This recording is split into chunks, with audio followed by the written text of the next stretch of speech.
have a name for these things in Europe. They're called concentration camps.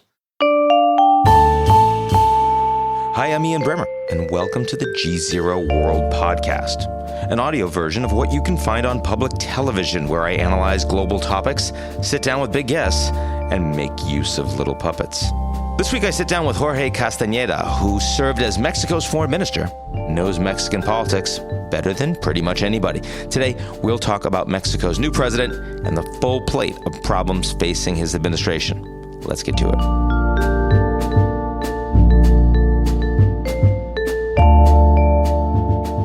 The GZERO World is brought to you by our founding sponsor, First Republic. First Republic, a private bank and wealth management company, understands the value of surface, safety, and stability in today's uncertain world. Visit firstrepublic.com to learn more.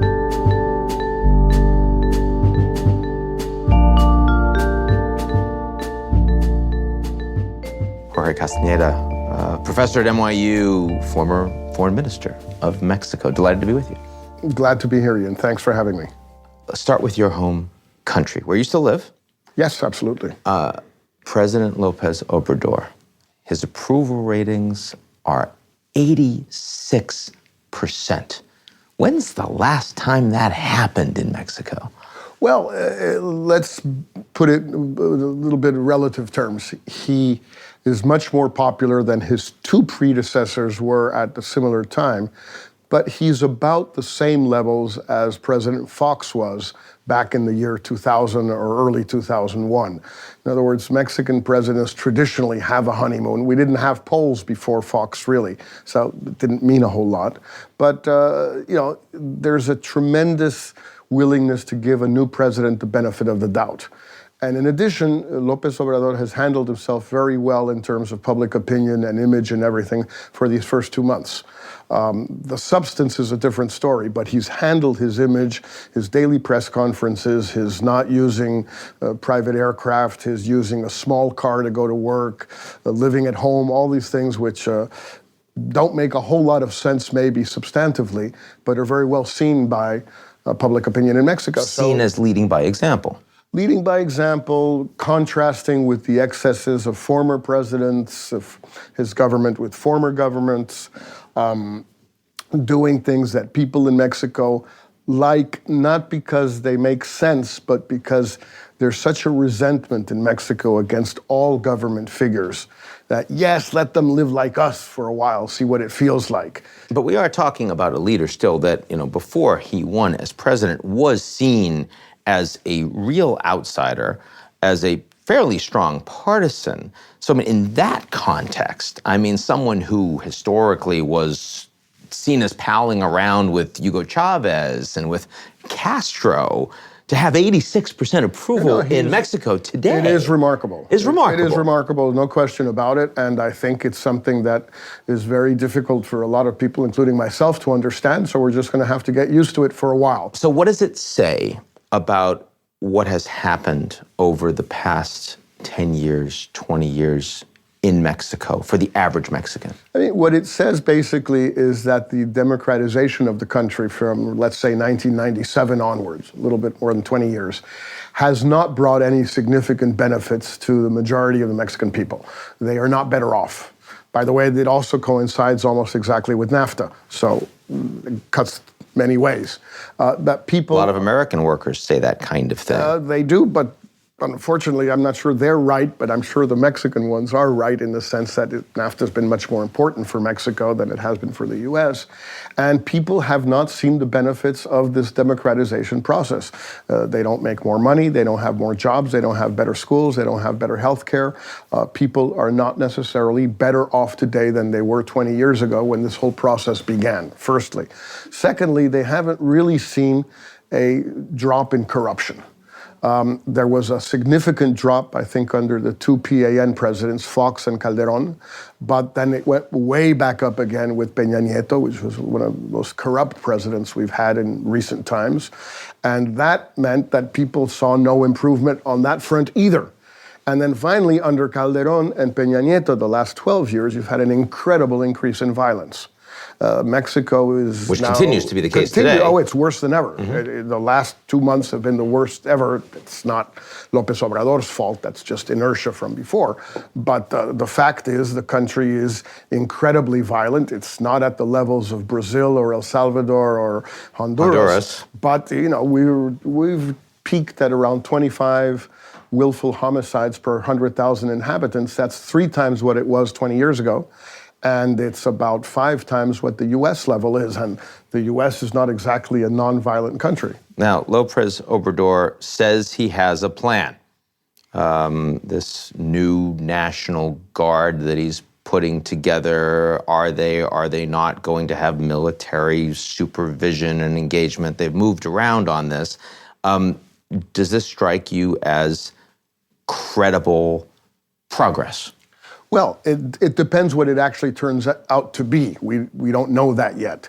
The first worrisome factor is that it be located in the Ministry of Defense. If that is the case, and that's still up for discussion, if it is the case, it is very worrisome because it basically means you take part of the army, you change the color of the uniform, you keep them in the Ministry of Defense where we have always a general as Minister of Defense. Mexico's the only country in Latin America that doesn't have a civilian Secretary of Defense. So you keep it in the army, you change the color of the uniform, they carry military weapons, so you basically have militarized the police.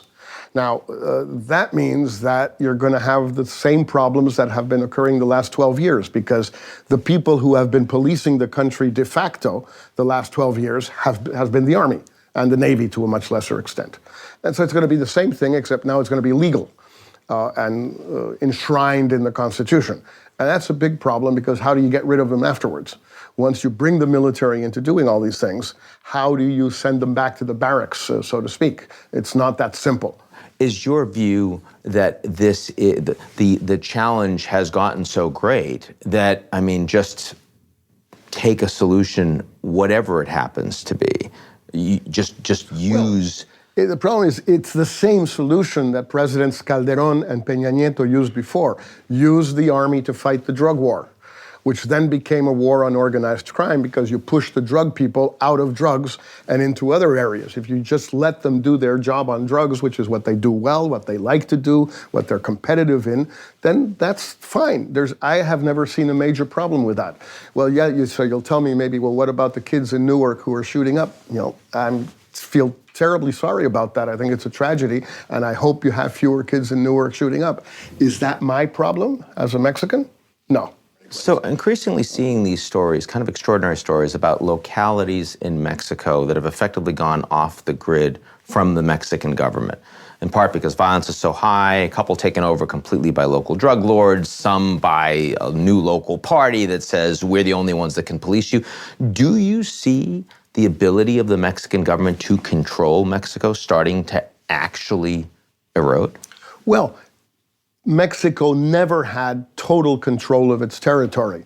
We were chatting a little while ago about the Chiapas uprising in 1994, on New Year's Day of 1994. For the following 6 years, 3 Mexican governments, Salinas, Cedillo, and Fox, allowed the Zapatista so-called army, in fact, to control broad stretches of territory in southern Mexico and Chiapas. Mm-hmm. Why? Well, because it wasn't worth going in after them. They didn't represent a real threat to anybody. It would have been very costly and very bloody and terrible publicity to do it. Cedillo tried, it was a disaster. And so, you don't have total control. The Mexican state has never had total control over all parts of Mexico going back to the 19th century. So is it worse today than it was 10 years ago, 20 years ago, 30 years ago? That's, I think, the question we have to ask ourselves in Mexico. My answer is it's not clear to me that it's any worse, but what is worse is the level of violence. That's much, much worse.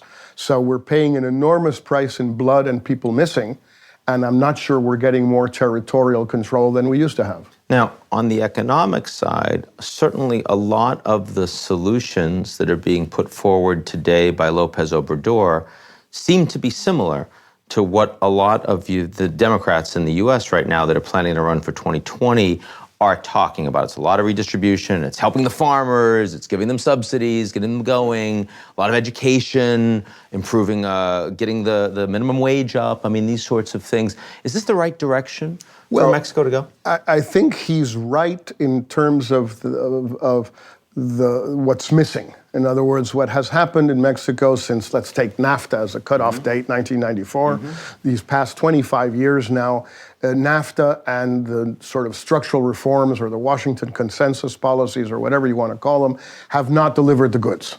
And if they haven't delivered the goods, that's 25 years that have gone by and people are not better off. So you have to do something. And he has, I think, made the right diagnosis. This has not worked. The next question is, now what do we do? And that's where a lot of his policies are arguable, because either they're not exactly like what left-of-center Democrats in the U.S. are suggesting, or because they're traditional Mexican clientelistic populist policies of giving money away to people. You know, I'm in favor of a universal basic income and things like that. I've always thought people like The Economist and others have the right idea about these things, but then do it properly. But giving money away to certain groups because you're going to turn them into your clients, people, young people with no jobs and not in school, the elderly, people with different capacities, select groups and then give them money so that you little by little enroll them in your own clientelistic policies and machinery, I don't think is modern socialism. I have nothing against modern socialism, but that's not it. Or I don't think it's it, and I don't think it's going to work. Before we move off of Mexico, let's talk at least a little bit about the U.S.-Mexico relationship and this incredible fight over immigration. How do you see the Trump administration and, generally speaking, U.S. politics today affecting Mexico? Well, it affects us very dramatically. I mean, on a daily basis, whether it's the wall, whether it's sending Honduran asylum seekers back to Mexico to await their hearings in Mexico, whether it's the deportations now of tens of thousands of Mexicans or Central Americans from the interior of the United States, not like Obama, who deported an enormous amount of people, but largely along the borders that were recently caught. Trump is deporting people who have been living in Chicago for 20 years, without papers, granted, but so what? They have a family. I know Canada's closer. Wouldn't you just send them up there? Well, yeah, some of them would go, by the way, but then the Canadians get upset. That's true. But these people, they've been living in the United States, have kids in the United States. Many of them have kids that are American citizens. They may be married to American citizens. They have a home, they have a car, they have a job, they have insurance. All of a sudden, ICE comes around and throws them out the next day, sending them back to a country they don't know. It's not just the dreamers. It's the dreamers, but it's a lot of other people who are, so that affects us. To be clear, living illegally in the United States. Living without papers in the United States. You know, there is, in general, most countries, I think the United States has something like that called the statute of limitations on other stuff, right? But not on illegal immigration. You've been here for 20 years, no paper, you're just as illegal as the day you got here.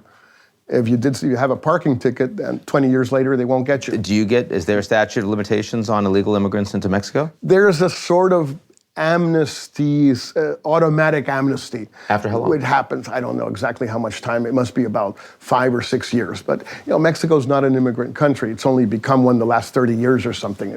Though increasingly, this is becoming a challenge. Absolutely. It started in the 80s and now it's a big deal. Mexico's much more attractive. If you're in Central America today, it's much more. You want out. Much better. But especially what's more attractive is the U.S. That's the Honduran issue, because Hondurans in particular have family in the United States because of the former TPS arrangement, the temporary protection status, the hurricanes, climate change, all these things which drove the Hondurans to the U.S.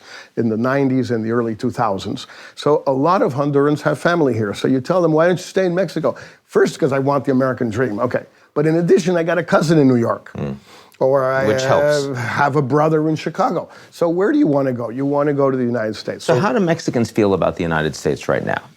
Very upset, very unhappy. because of Trump, not because of the United States, but because of Trump. He's incredibly unpopular in Mexico. Because there used to be a lot of anti-Americanism in Mexico, There always not so long ago. Not even under Bush. I mean, who was actually a very pro-Mexican. Bush 43 was a very pro-Mexican president. I dealt with him very, very many times, but Mexicans disliked him profoundly, largely because of Iraq, which had, by the way, we had no skin in either way. But the fact is, Mexicans did not like Bush and consequently said they didn't like the United States.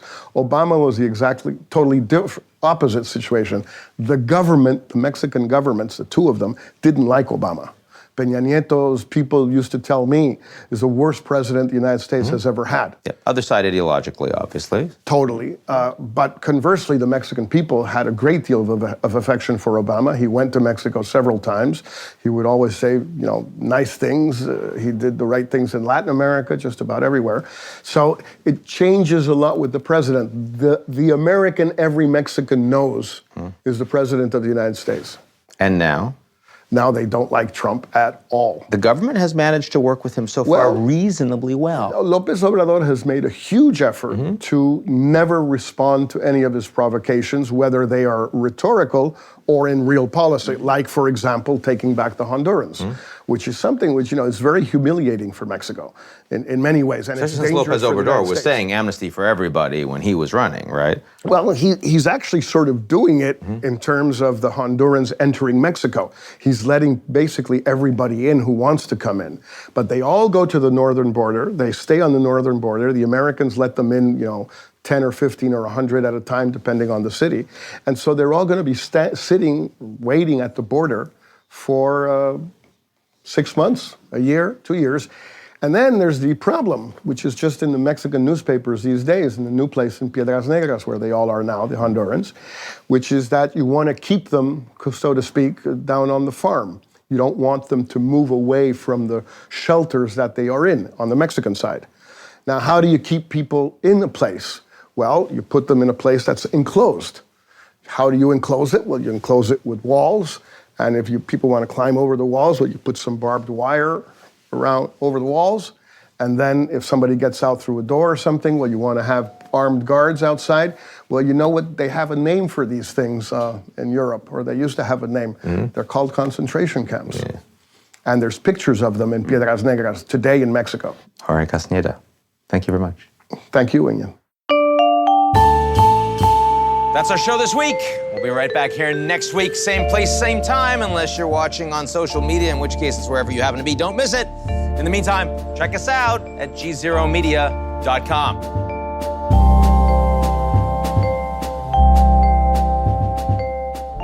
The GZERO World is brought to you by our founding sponsor, First Republic. First Republic, a private bank and wealth management company, understands the value of surface, safety, and stability in today's uncertain world. Visit firstrepublic.com to learn more.